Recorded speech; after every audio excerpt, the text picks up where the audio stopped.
삼성전자 퇴직금 소송에 대한 대법원 판결을 심층적으로 분석하는 시간을 갖겠습니다. 특히 임금과 성과급의 경계에 대해 목표 인센티브인 TAI와 성과 인센티브인 OPI의 법적 성격 차이를 중심으로 자세히 살펴보겠습니다. 이 판결은 2026년 1월 29일 선고된 대법원 판결입니다. 먼저 대법원 판결 요약입니다. 사법부는 성과급의 성격에 대해 이분법적인 판단을 내렸습니다. 목표 인센티브인 TAI는 임금으로 인정하여 원심을 파기환송했습니다. 이는 지급 기준이 확정된 고정적 금원이자 근로의 대가로 인정되어 퇴직금 산정 기준인 평균임금에 포함되어야 한다고 본 것입니다. 반면 성과 인센티브인 OPI는 임금으로 인정하지 않고 상고를 기각했습니다. OPI는 기업의 이윤을 공유하는 이윤 분배 성격이 강하며 근로 제공과의 밀접한 관련성이 인정되지 않는다고 판단했습니다. 결론적으로 원심인 1, 2심의 원고, 패소 판결을 깨고 사건을 수원고등법원으로 돌려보냈습니다. 이 판결은 SK하이닉스, HD현대중공업 등 유사 소송이 진행 중인 산업계 전반에 막대한 파급력을 예고하고 있습니다.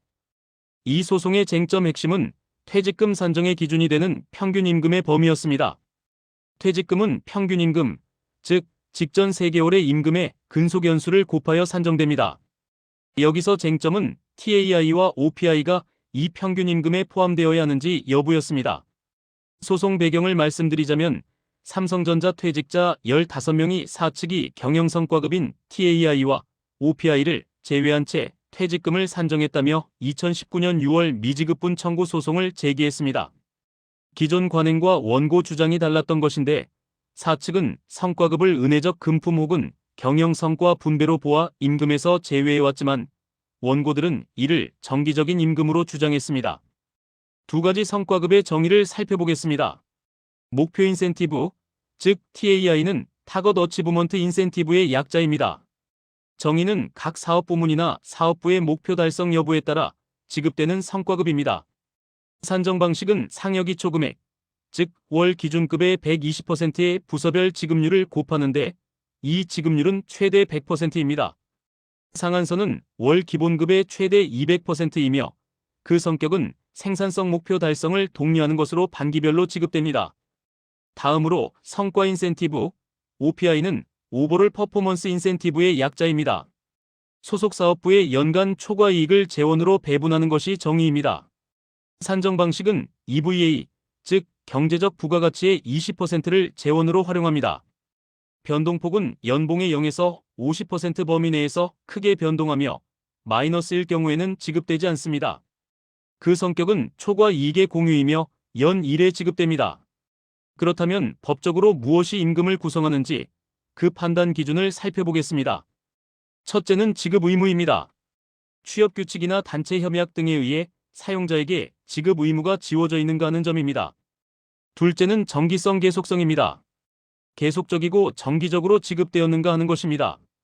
그리고 가장 핵심적인 쟁점인 셋째는 근로의 대가성입니다. 금품의 지급이 근로 제공과 직접적이고 밀접하게 관련되어 있는가 하는 점을 판단합니다. 대법원 판결문에도 명시되어 있듯이 어떤 금품이 근로의 대가인지 판단할 때는 지급 의무 발생이 근로 제공과 직접적으로 관련되거나 밀접하게 관련된 것으로 볼 수 있는지를 따져야 합니다. 이번 판결은 원심과 대법원의 시각 차이가 극명하게 드러난 반전의 사례였습니다. 원심인 1심과 2심에서는 사측인 삼성전자가 전부 승소했습니다. TAI와 OPI 모두 경영 실적에 따라 변동되므로 고정적인 임금이 아니며 근로의 대가가 아닌 경영 성과의 분배에 해당한다고 판단한 것입니다. 하지만 대법원 상고심에서는 파기환송, 즉 원고의 부분 승소를 결정했습니다.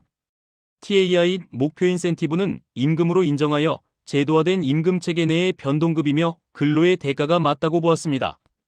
반면 OPI 성과 인센티브는 임금이 아니라고 보아 외부 요인에 좌우되는 이윤 분배이며 근로의 대가가 아니라고 판단했습니다. 대법원이 TAI, 즉 목표 인센티브를 임금으로 판단한 이유를 세 가지로 요약할 수 있습니다. 첫째, 고정적 금원이라는 점입니다. 상여기초 금액이 근로자별 기준급을 바탕으로 사전에 확정된 산식에 의해 설정된다는 점을 들었습니다.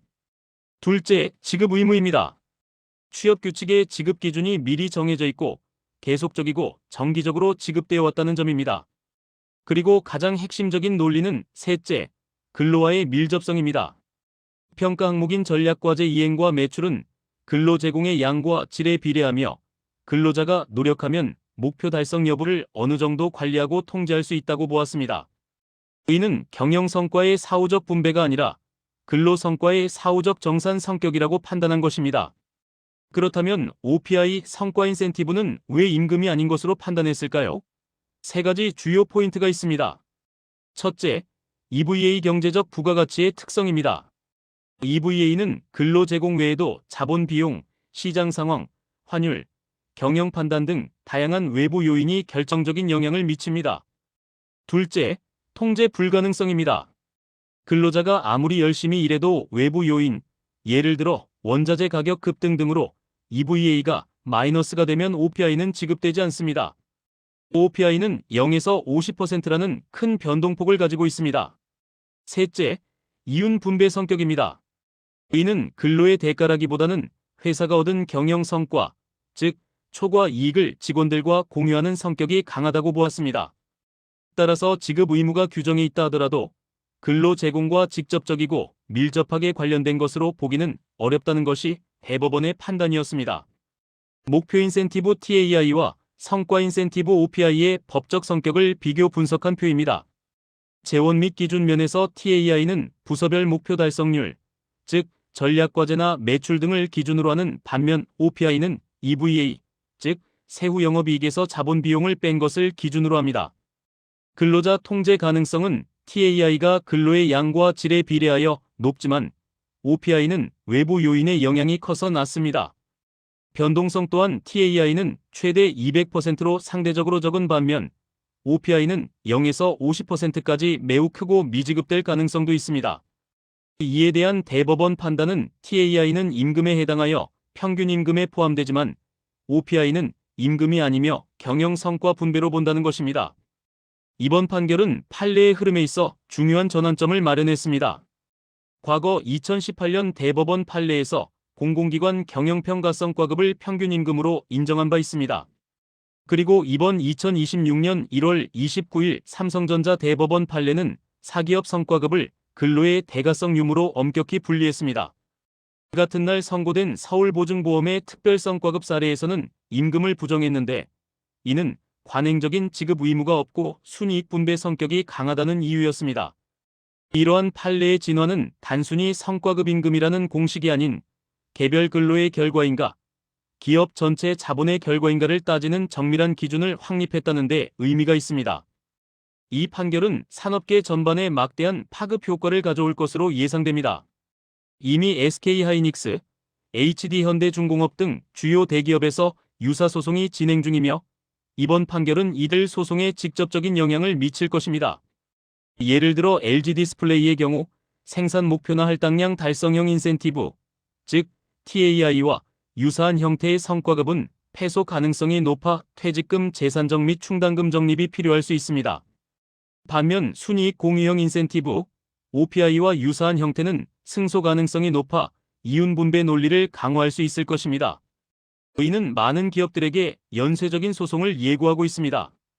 이번 판결이 기업 HR 및 경영진에게 주는 시사점은 다음과 같습니다. 첫째, 임금체계 재점검입니다. 산의 인센티브가 부서나 개인 실적에 연동되어 있다면 임금, 즉 퇴직금으로 산정될 리스크가 매우 큽니다.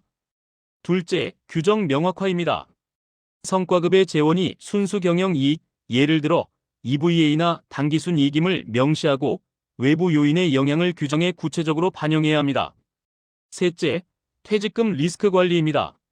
과거 퇴직자에 대한 소급 적용, 임금 채권 소멸시효 등을 고려하고 향후 퇴직금 추계액을 재산출할 필요가 있습니다. 결론적으로 대법원은 이번 판결을 통해 근로의 대가에 대한 새로운 기준선을 제시했습니다. 즉, 근로자가 땀 흘려 통제 가능한 성과는 임금이고 자본과 시장이 만들어낸 초과 이익은 분배라는 명확한 경계선을 그은 것입니다. 이는 앞으로 대한민국 노사관계와 임금체계 개편에 있어 가장 중요한 나침반이 될 것입니다.